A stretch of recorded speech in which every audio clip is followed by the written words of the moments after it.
सलाम, नमस्ते, सत श्री अकाल। मैं हूं रज़ा और आप देख रहे हैं रज़ाग्राफी की वॉर अपडेट। दोस्तों, एक ऐलान कर रहा हूं, पहले से ही आपको हिंट दे रहा हूं। रज़ाग्राफी हमारे इस चैनल पर दिन में 5 से 6 वीडियो, 4 रिपोर्ट्स, 5 रिपोर्ट, कभी कभी 7-8 रिपोर्ट्स आ जाती हैं। हमारा जो दूसरा चैनल है ये अनस्क्रिप्टेड, रज़ाग्राफी अनस्क्रिप्टेड। कुछ ही दिनों में आप इसको सब्सक्राइब कर लीजिए। कुछ ही दिनों में रज़ाग्राफी की कुछ रिपोर्ट्स, सारी नहीं, जैसे 5 रिपोर्ट आती है तो 2 रिपोर्ट इस पर जाएंगी। अगर 6 रिपोर्ट्स आती हैं तो 3 रिपोर्ट इस पर जाएंगी। अगर मान लीजिए कि दिन की 4 रिपोर्ट आ रही है तो 1 रिपोर्ट इस चैनल पर जाएगी। तो कहने का मतलब ये है, जिस तरह आप इस रज़ाग्राफी चैनल को सब्सक्राइब करके रज़ाग्राफी से जुड़े हैं, इसी तरह से इस चैनल से भी जुड़ जाइए ताकि ज़्यादा से ज़्यादा लोगों तक सही समय पर जानकारी मिल जाए। दोस्तों, ये वॉर अपडेट है। वॉर अपडेट में हम आपको रोज़ बता रहे हैं, बल्कि दिखा भी रहे हैं कि रूस और यूक्रेन के बीच क्या चल रहा है। दोस्तों, हालांकि अब हम बड़ी मुसीबत में घिरते जा रहे हैं, क्योंकि कई तरह से यूट्यूब ने हमारे ऊपर रिस्ट्रिक्शंस लगा दिए हैं। ऐड नहीं चलता है, रेवेन्यू जनरेट नहीं होता है, हमारी वीडियोज़ आगे तक नहीं पहुँच पाती है। ये सब आप खुद देख रहे हैं कि कितनी सारी वीडियोज़ पे हमारी ऐड नहीं चलती है। इसीलिए कहते हैं सही रास्ते पे चलना काफ़ी मुश्किल होता है। अब आप समझ जाएंगे कि क्यों दूसरे यूट्यूबर्स आपको सच नहीं बताते हैं। बहुत सारे यूट्यूबर्स आपको एक छोटी सी खबर 10-10 मिनट बताते रहते हैं। खैर दोस्तों, आप ये देख रहे हैं रज़ाग्राफी का वॉर अपडेट। चैनल को सब्सक्राइब ज़रूर कीजिएगा। अब सुनिए सबसे पहली बड़ी खबर। रशिया ने अमेरिका को चेतावनी दे दी है, क्योंकि अमेरिका लगातार रूस पर पाबंदी लगवा रहा है, उनकी प्रॉपर्टीज़ को सीज़ कर रहा है, बैंकों को सील कर रहा है, सीज़ कर रहा है, पूरी तरह से पैसा जब्त कर रहा है। अब रूस ने अमेरिका को यह धमकी दी है कि अब हमारे किसी प्रॉपर्टी को अगर जब्त किया, अब आपने अगर हमारे किसी भी तरह से कोई पाबंदी लगाई या हमको टेररिस्ट ग्रुप में डाला, तो हम अमेरिका से यानी आपसे हर तरह से, डिप्लोमेटिक तरीके से भी, बल्कि हर तरीके से आपसे रिश्ता नाता ख़त्म कर देंगे। पूरी तरह से बातचीत के रास्ते सारे बंद हो जाएंगे। वहीं रूस के खिलाफ इस्टोनिया और फिनलैंड मिलकर बातचीत कर रहे हैं और एक ख़तरनाक मिसाइल बनाने की प्लानिंग कर रहे हैं। ये मिसाइल रूस को रोकने के लिए, रूस की दादागिरी को कम करने के लिए, और रूस के खिलाफ इस मिसाइल का इस्तेमाल किया जाएगा। रूस के खिलाफ ये गठबंधन किया जा रहा है। वहीं यूएई के फॉरेन मिनिस्टर ने, जी हाँ, यूक्रेन के फॉरेन मिनिस्टर से फ़ोन पर बातचीत करी है, ताज़ा जानकारियां ली हैं।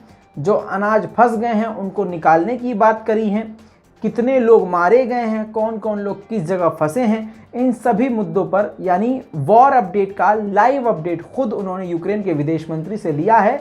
बल्कि यूएई पूरी तरह से यूक्रेन के साथ खड़ा हुआ नज़र आ रहा है। वहीं अमेरिका ने बड़ा खौफ जताया है। अमेरिका ने कहा है कि हमें पूरा यकीन है कि रूस प्रोपेगेंडा चलाएगा कि यूक्रेन के लोग रूस में शामिल होना चाहते हैं। इस बात का रशिया प्रोपेगेंडा चलाकर यूक्रेन को, पूरे के पूरे यूक्रेन को रूस में शामिल कर लेगा। इस तरह से यूक्रेन को पूरी तरह से मिटा देगा। एक तरफ अमेरिका हथियारों के ज़ख़ीरों को खोल चुका है, अपने सारे ख़जानों को यूक्रेन के लिए खो चुका है। उसके बावजूद अमेरिका को रूस का ये खौफ भी है। वहीं आपको बता दूं, कई जगह यह रिपोर्ट आ चुकी है। कल भी हमारे पास रिपोर्ट मौजूद थी, लेकिन खबरें काफ़ी ज़्यादा हो गई थी तो हमने इसको किनारे कर दिया था। लेकिन अब उसमें नई जानकारी आई है।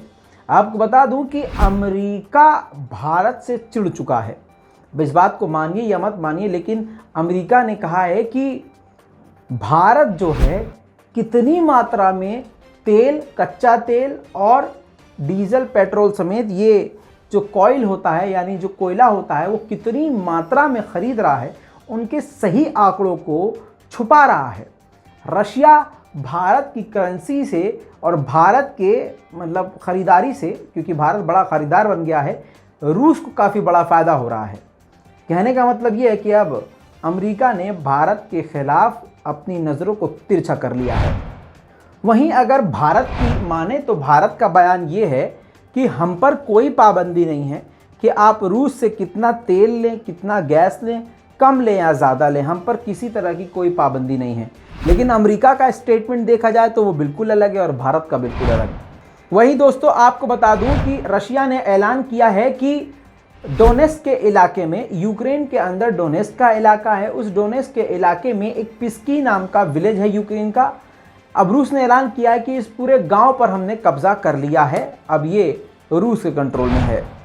वहीं यूक्रेन की डिफेंस मिनिस्ट्री की तरफ से बड़ी जानकारी ये दी गई है कि रूस ने दिन दहाड़े सुमी के, यूक्रेन का एक सुमी इलाका है, सुमी शहर है, वहां पर दिन दहाड़े सिर्फ दिन ही दिन में रशिया ने 200 बार हमले किए। अमेरिका की news agency wall street journal के मुताबिक बड़ी खबर का खुलासा हुआ है। आपको बता दूं कि यूक्रेन को हथियारों के खजाने तो सारी दुनिया दे रही है, लेकिन इन सब के बावजूद यूक्रेन की हालत खस्ता होती नजर आ रही है। जो किराए के सैनिक यूक्रेन इस्तेमाल कर रहा है, उनको पैसा देने के लिए पैसा ही नहीं है, करेंसी ही नहीं है। तो यूक्रेन को मजबूरी में उन वेस्ट कंट्रीज़ के सैनिकों को पैसा देने के लिए नए और ताज़ा नोट मशीन से छाप कर देने पड़ रहे हैं। हालात काफ़ी यूक्रेन के बेकार होते नज़र आ रहे हैं। दोस्तों वहीं बात करें यूक्रेन के हेल्थ मिनिस्टर की, तो उन्होंने बड़ी बात बताई। उन्होंने कहा है कि रशिया जो है हमारे मेडिकल सप्लाई के रास्तों को, मेडिकल सप्लाईज को रोक रहा है, रास्तों को ब्लॉक कर रहा है, जिसके चलते हुए जो हॉस्पिटल में सीरियस पेशेंट्स हैं उनकी जान को खतरा है। खासकर जो कैंसर के पेशेंट हैं वो मौत के मुंह में जा चुके हैं। आपको पता है यूक्रेन के न्यूक्लियर प्लांट ज़ैपोरिज़िया पर पूरी तरह से रशिया ने कब्जा किया हुआ है। अभी कुछ दिन पहले उस पर हमला हुआ था तो दोनों ने एक दूसरे पर इल्ज़ाम लगाया। रूस ने कहा कि जब हमारे कब्जे में है तो हम हमला क्यों करेंगे, और यूक्रेन ने कहा कि हमें मालूम है कि वो हमारा पावर प्लांट है, हमारा न्यूक्लियर प्लांट है, तो हम हमला क्यों करेंगे। बहरहाल इसमें आम जनता काफ़ी खतरे में आ गई है। अभी ये सब चल ही रहा था कि आपको बता दूं कि फिर से ज़ैपोरिज़िया के उस न्यूक्लियर प्लांट पर दोबारा से हमला कर दिया गया यूक्रेन के द्वारा, लेकिन फिर वही कहानी रिपीट कर दी गई है। रूस कह रहा है कि यूक्रेन ने हमला किया, यूक्रेन ने कहा कि रशिया ने खुद इस न्यूक्लियर प्लांट पर हमला किया है। दोस्तों वहीं बता दूं कि इसको आप प्रोपेगेंडा समझिए या कुछ और, लेकिन खबर है इसलिए आपको बताना पड़ रहा है।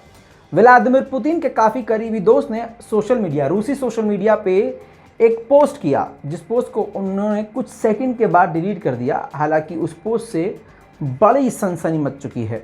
मामला ये है कि व्लादिमीर पुतिन के दोस्त ने एक पोस्ट किया, पोस्ट के ज़रिए रूस के अगले टारगेट का खुलासा किया, जिसमें कजाकिस्तान को खतरे में बताया गया। जी हाँ, यूक्रेन के बाद रूस का निशाना कजाकिस्तान बताया गया, जिसके बाद तुरंत न जाने क्या हुआ, ये पोस्ट डिलीट कर दिया गया। लेकिन तब तक विशेषज्ञों की नज़र इस पर पड़ चुकी थी और अब ये बात पूरी दुनिया में आग की तरह फैल गई है। रूस ने हालांकि इस पर अभी तक कोई सफाई पेश नहीं करी। वहीं आपको बता दूं, इस वक्त ये देखिए ये तस्वीर, ब्रिटेन में अभी भी यूक्रेन के सैनिक जाकर ट्रेनिंग ले रहे हैं। ब्रिटेन में इस वक्त कई देश पहुंच चुके हैं अलग अलग, जो ब्रिटेन की सेना के साथ मिलकर यूक्रेन के सैनिकों को ट्रेनिंग दे रहे हैं। बताया ये जा रहा है कि ये लगातार ट्रेनिंग जारी है और यहाँ से ट्रेनिंग लेने के बाद सीधा यूक्रेन के सैनिक यूक्रेन में रूस पर भारी पड़ रहे हैं। वहीं यूक्रेन के सैनिक ने अपने कंधे से इस्तेमाल करने वाली, मतलब कंधे पर रख कर दागने वाली एंटी एयरक्राफ्ट गन से ही रूस के एक ड्रोन को मार गिराया। तस्वीर देखिए।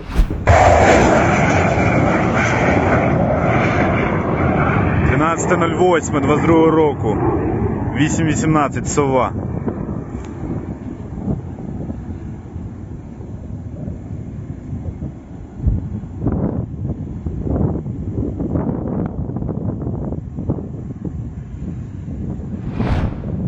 इसके अलावा रूस का KA-52 अटैक हेलीकॉप्टर कल दोपहर को काफ़ी घातक अंदाज में उड़ान भरता हुआ यूक्रेन के कई हिस्सों में घुसता है और बम्बाई करके आता है।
इसके अलावा आज रात जैसे ही सूरज ढला, रूस ने अपनी कैलिबर मिसाइल दाग दी। ये देखिए, इस मिसाइल को दागने के कुछ घंटे बाद रूस ने बताया कि हमने यूक्रेन के 70 लोगों को कत्ल कर दिया और सैकड़ों को घायल कर दिया इस रॉकेट हमले में। दोस्तों, वॉर अपडेट में आज के लिए इतना ही। जल्द लौटेंगे और भी बड़ी जानकारियों के साथ। चैनल को सब्सक्राइब करना मत भूलिए और दूसरे वाले चैनल को भी सब्सक्राइब जरूर कीजिएगा, रजाग्राफी अनस्क्रिप्टेड को भी। जी हाँ, मैं हूं रजा और आप देख रहे हैं रजाग्राफी। जय हिंद।